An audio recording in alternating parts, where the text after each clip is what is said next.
So, a key principle in this concept is understanding that you finance everything in your life, whether you're paying cash for it or not. And that is really twofold.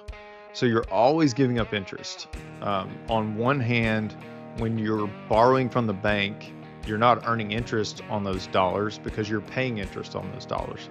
The other hand is when you are paying cash, you are saving up money, which means you're losing out on the interest that money could have earned if it would have been in a better environment. So we have to understand that private contracts are the safest, soundest, most protected type contracts that you could ever be a part of. And that's what we're using. So we're taking the product of dividend paying whole life insurance with the process of controlling the banking function, and we're putting them together. And Nelson named that Becoming Your Own Banker through the infinite banking concept.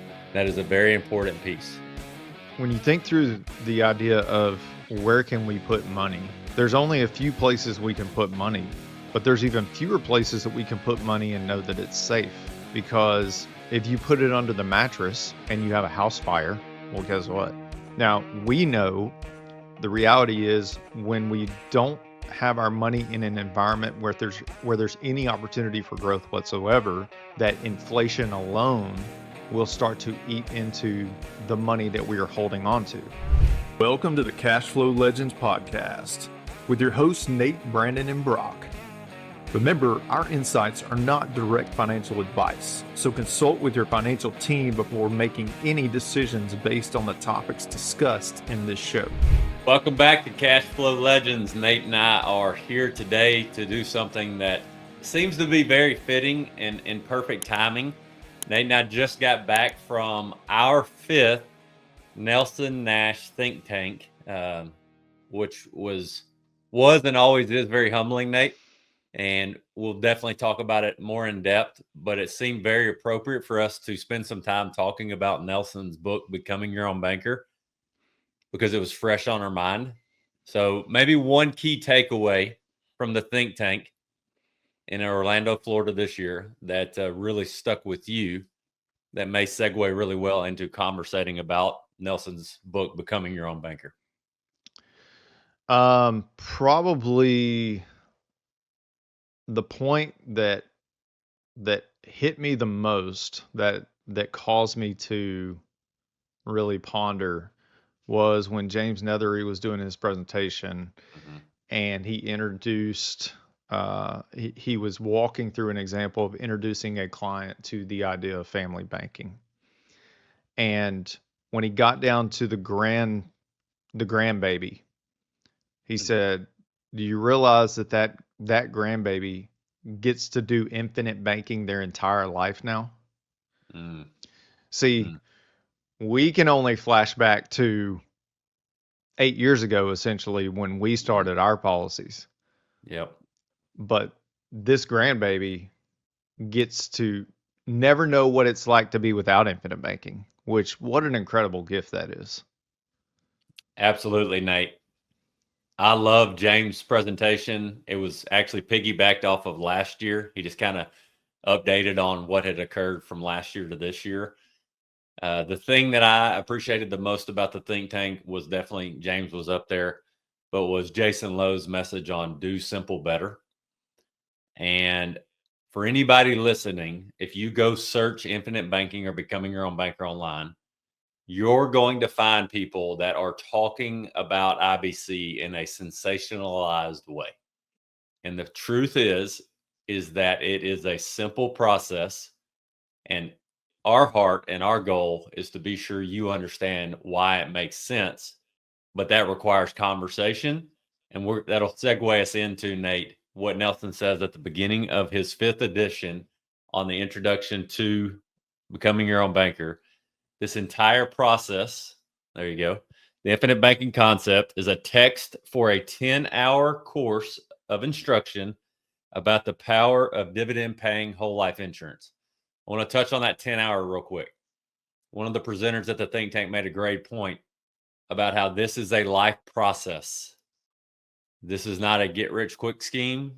This is not a you'll use it once and set it and forget it. This is something you're committing to, and you're taking one path of your brain and you're going, that may not be the whole answer, and you're going to pull out of that path of your brain and try to create a new path, which is the opposite of what a bunch of people think infinite banking is. You know, Brandon, one of the mottos that we've adopted in our business is let the work be the filter. Yep. And Nelson actually displays this perfectly right here in the very first sentence, because he says, hey, folks, this is about dividend paying whole life insurance. You might want to close the book now, or you might want to keep going. But either way, we're going to be very transparent and open and upfront that this is what this is about. It's about dividend paying whole life insurance. Yep. It's good, Nate. We are not ashamed to say that because we've lived both sides. We lived the thought process before truly understanding dividend paying whole life insurance. And we've lived for the last 8 years understanding how it will make whatever you're already doing more stable, more certain, more controlled. So that's a good way to start with. Then he also says, Nate, this is for all of us insurance agents out there. He puts us in check immediately. This is not a sales tool for anybody that's in the life insurance world. The fact of the matter is, for our experiences, is I didn't become a life insurance agent to sell life insurance. We became life insurance agents so that we could teach people this concept that's had such a dramatic impact on our life, our businesses, our families, our friendships, our faith, even in some ways, and further generations beyond us. Period. So any preconceived notions about insurance agents, if you think dividend paying whole life might have a place for you to learn, this book's going to help you get clarity on why or how, but it's still going to bring you back to relationships, Nate, and forming it with somebody who has a heart to teach, because this is a very hard thing to implement if you don't have anybody around you who also believes it and lives it.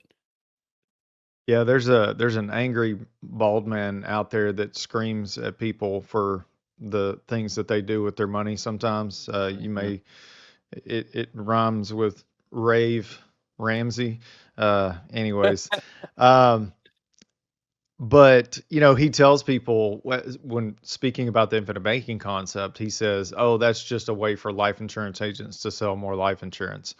Well, newsflash, there's not a single life insurance agency that publicly endorses the infinite banking concept. If that was the case, they would be bringing it to every insurance company, training their agents on how to sell life insurance. This is not a process to teach people how to sell life insurance. Right. That's good, Nate. And the way that I find peace in that goes back to what we just said earlier about we've done both sides. I paid off over $125,000 in debt doing the Dave Ramsey way. My wife and I did. And I know that it would have just made what we did, if we would have paired it with whole life, better. Period, point blank. That's not an if statement. That's not an I think statement. That's not a I'm almost certain. That is, I am unequivocally 100% certain that if we'd have taken the discipline and the mindset and paired it with what we now know about dividend paying whole life insurance, the entire process of paying that debt off, we would have been in a better position. Now, I know that, but what we know isn't about, this isn't what this is about. It's about what you know, because Nelson's book is titled Becoming Your Own Banker. And your own banker is very indicative of how you think. Because what Nate and I utilize it for may be totally different than what you utilize it for. And that's the cool part about this, is it gives you the ability to have control of your own financial picture once you understand it. So this is the key piece, and it was probably the hardest piece for me to understand, Nate. Even 8 years in, we have like little moments of aha clarity, and we were encouraged by one of our dear mentors, Mike Everett, to reread Becoming Your Own Banker often, no matter what stage of life we're in, whether we're teaching this daily or we're living it or we're trying to implement it. But this piece right here, and I'm going to read it straight out of the book, and then Nate, you say what you want to about it. This book demonstrates that your need for finance during your lifetime is much greater than your need for protection. Solve for this need through the instrument of dividend paying whole life insurance, and you will end up with more life insurance than the companies will issue on you. Focus on the need for finance, Nate. What is Nelson saying that we're slow learners, that we keep relearning? So, a key principle in this concept is understanding that you finance everything in your life, whether you're paying cash for it or not. And that is really twofold. So, you're always giving up interest. On one hand, when you're borrowing from the bank, you're not earning interest on those dollars because you're paying interest on those dollars. So, the other hand is when you are paying cash, you are saving up money, which means you're losing out on the interest that that money could have earned if it would have been in a better environment. Now, I'll say it's twofold. The other side of that is you're always making payments to someone. So you're either going to be making payments to the bank when you borrow, or you're going to be making payments to yourself for a future purchase when you are saving. And so you're making payments either sporadically or systematically, but the reality is money has to flow somewhere no matter what. Yep. It's a great point, Nate. I don't remember who was on stage when they said this. I think it might have been Barry Dyke, which if you've never heard that name, go look up Barry Dyke. Has tons of great resources about what's really going on. His newest book's called The Retirement Ruse. Pirates of Manhattan is one of his originals that he's added to. Barry understands what's going on behind the scenes, and he had the privilege of knowing Nelson really well. But what I was reminded of, and Nelson talks about it in this book, becoming your own banker is not a tax qualified idea of any sort. Now, let's touch on this real quick. Dividend paying whole life insurance has been around well before 1913. And Nate, what occurred in 1913? Well, that was when the Federal Reserve decided to start printing money, essentially. Yep. And the income tax law. Yep. Was brought into play. So this is a key piece that is so missed so often that was an aha moment for me. We think of everything in the world we live in today. What we know, right? So what we know is what is called legal contract. Pretty much everybody can be sued for something or taken to court with litigation because they are offended or bothered or accidents or whatever, health, wealth related. Doesn't matter. Litigation is all through our world today. Dividend paying whole life insurance predates. It's been around well before anything that we know today created by the income tax law or the IRS or anything related to money being taken out of our pocket. Why is this so important? It's so important because it proves how long it's been around and it stood the test of time, and it's not a legal contract. It's a private contract. And we just don't grow up getting educated on private contracts because that is not something that this world has been familiar with for, Nate, all of our lifetime. But if you really think about it, private contracts weren't even really something that most people all the way back to 1913 knew about. So we have to understand that private contracts are the safest, soundest, most protected type contracts that you could ever be a part of. And that's what we're using. So we're taking the product of dividend paying whole life insurance with the process of controlling the banking function, and we're putting them together. And Nelson named that becoming your own banker through the infinite banking concept. That is a very important piece. Somebody on stage, I think it was Barry Dyke, I'm circling back around, said there's only really a few places you can put your money. If you really think about it, if you write down where are the places I could put money or where are places my money could reside, they are very minimal. So this is about where your wealth resides. Nelson wrote another great book, Building Your Warehouse of Wealth. He touches a ton on your money's got to reside somewhere. And once you see all this, Nate, and this is another chapter, but once we know what the problem is, we'll know what to do. That's really what he was referring to. Yeah, and I think when you think through the idea of where can we put money, there's only a few places we can put money, but there's even fewer places that we can put money and know that it's safe. Because if you put it under the mattress, as an example, and you have a house fire, well, guess what? That's a No more problem. money. If you put it under the mattress and somebody finds it, that's a problem. If you have a safe, there might be an issue where somebody gets your code or somebody decides to steal your safe. Like, there's different things there's different levels of safety or levels of certainty that become an important part of the decision making process as far as where money is going to be stored. Now, we know the reality is when we don't have our money in an environment where there's any opportunity for growth whatsoever, that inflation alone will start to eat into the money that we are holding on to. So even if we have it under the mattress and nobody ever finds it and there's never a fire, the reality is our buying power is becoming less and less over time. Good, Nate. And then you could go to a checking account or a savings account. Almost always we are that bank's product, but they're convincing us to put our money there in a product. Okay.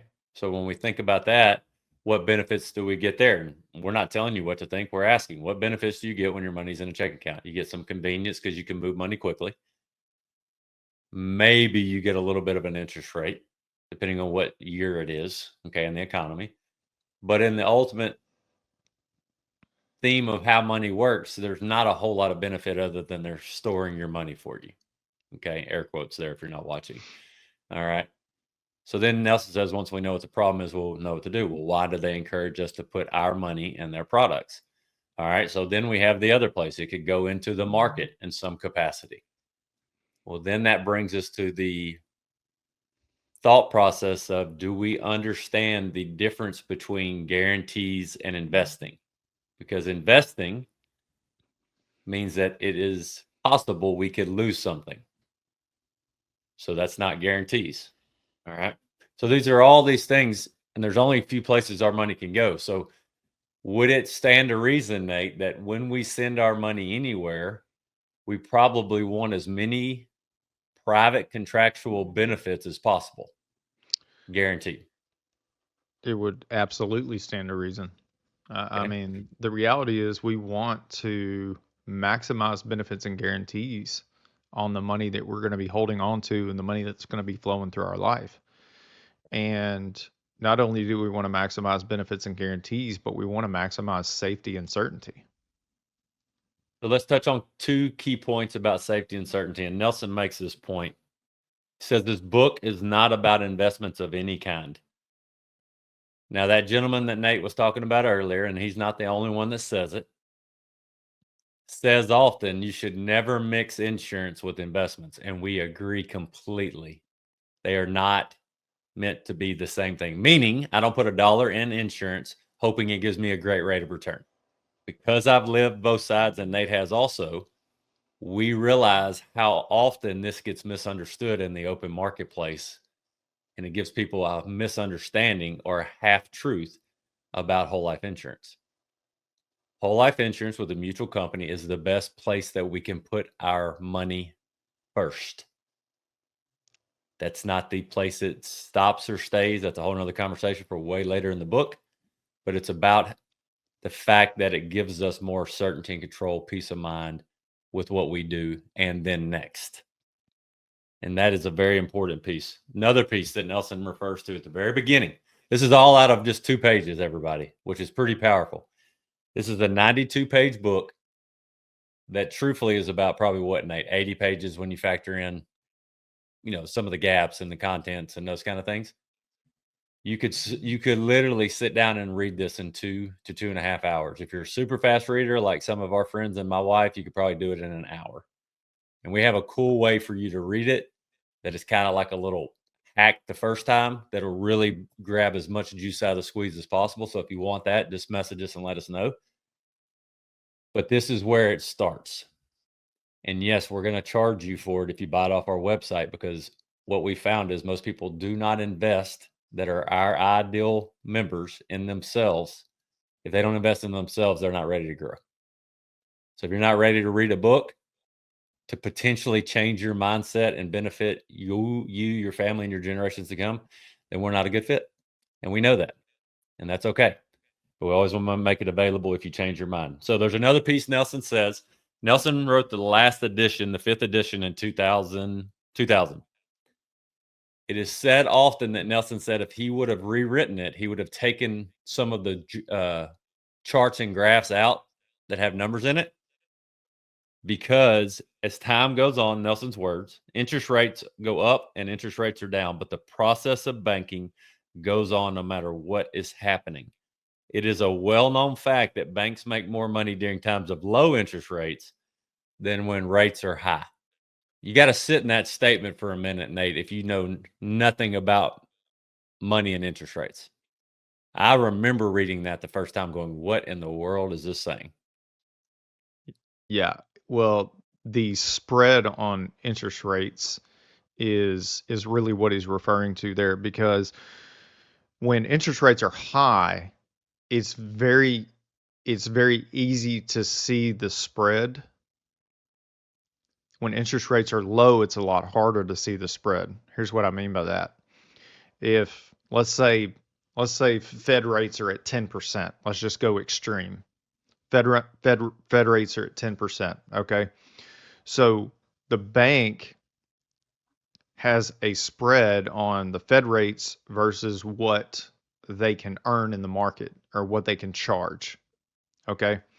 So let's say the bank itself is paying out 10%, okay, on money. But the money they're loaning out, let's say they're charging 15% for that. Okay. So now the average person says, well, that's a 5% spread on the money. That is technically not true, because you have to understand that money is a product. Okay, and there's a markup on the money. Banks use your money as their product to create value for themselves. So they're not putting their own money at risk. They're putting your money at risk. When you put money on deposit with them, they're going to loan out a percentage of that money to other people. They're going to get it moving. Okay. So let me get to the point here. So the difference between 10% and 15% by percentages is 5%. Okay. But when we look at the actual impact on the spread of those numbers, that's 50%. You with me there? Because 100% would be 20%. Okay. Now, in low interest rate environments, let's say they are paying out 2% and they're charging 4%. That's sneaky, because at low interest rate, that's 100% rate of return, versus at higher, it's a 50% rate of return. But it's not felt the same way. And that's what he's talking about right there. Our buddy Ryan Griggs says, if it was all about big number, little number, he brings that point up a lot. And Nate just did a great job of walking through that. We have to know what's going on.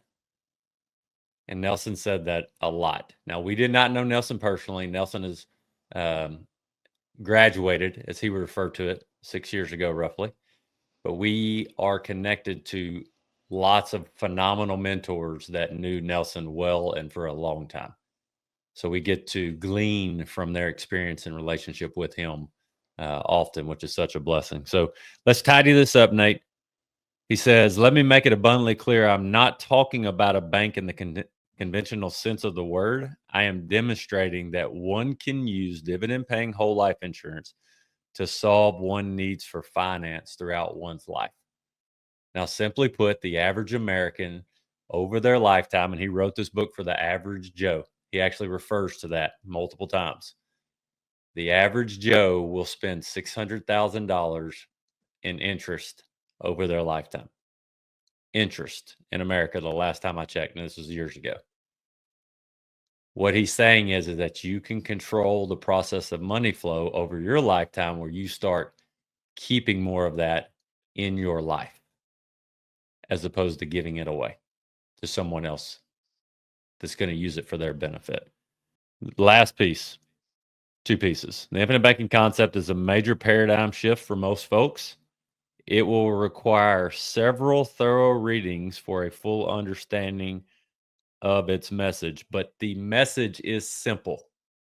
Now, Nate, one of the key qualifiers for people that we find implement this most successfully is that they recognize that there's something called arrival syndrome, and they recognize that they have to fight against it every day, which is a part of Nelson's book later on that we'll talk about. They recognize that they're never going to figure everything out. There's always something new to learn. If you are not a reader, a listener, a learner, and it's as good as it's going to get in your mind, we are not an ideal fit, because we don't want to drag you into anything that we'd have to drag you around to do. That may sound harsh, but it's really love, because we're not going to waste any one of our times. But if you're like, what's been going on in my life is not doing what I want it to do, and there may be something else, and I'm willing to spend time and energy and effort to do and to learn, then I can already tell you that you're an ideal fit to go through our process. And when I say our process, ours and Brock's and our entire, both of our companies. Last thing, it says, read it with an open mind and you will discover a whole new financial world. Nelson makes a point later on in the book. If you've read it more than once and you're not getting it, what he's really saying is you want to stay trained. I mean, not trained. You want to stay trapped to the system, and you're okay being the product of the system and always being handcuffed to it. Nate, any thoughts to finish this up? Brandon, can you flash back? Can you remember the cognitive dissonance that you felt when you read the book the first time? I've tried to forget it because I remember how awkward it felt. Like I felt like it was two ideas that it was foreign. Like I couldn't connect the link of like, have I really been taught to believe this way and this way is possible? It was such a chasm to cross that luckily I had you to go, I think this makes sense. Let's keep moving forward, which is another key piece in this. Yeah, well, in 2016 is when I read Rich Dad Poor Dad for the first time. Mm-hmm. And now he doesn't talk about whole life insurance or anything like that, but it got my wheels turning in a positive direction where I was really searching for the answer because I had this nagging feeling that there had to be a better way, but I just hadn't found it yet. And so for you and I, we're wired different, and you were very entrenched in the Dave Ramsey model. I had sort of started coming out of that to a degree because of Rich Dad Poor Dad. But when I read Becoming Your Own Banker, it was like the lights were shining bright. It was like the Lord said, here is the answer. And I know that sounds weird to some people who don't understand what's going on right now and what we're talking about, but it just felt like the Lord had shown, golly, one plan on getting choked up about it, but it was like the Lord was just showing me favor in that moment of answering that nagging thought of there's got to be a better way. And man, there's, we're coming up on our 7th year anniversary since we started this together. And the new levels of freedom that we experience daily, weekly, monthly, however you want to just, man, what a blessing. What a blessing. Nate, that's a beautiful place to kind of stop for the next one.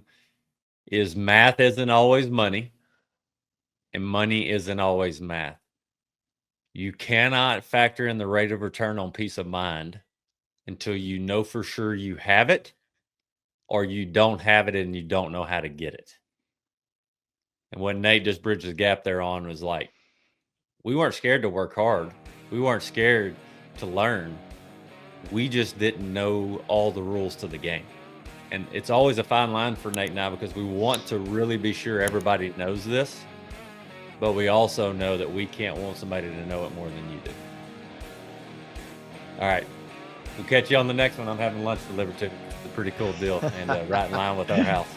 See ya.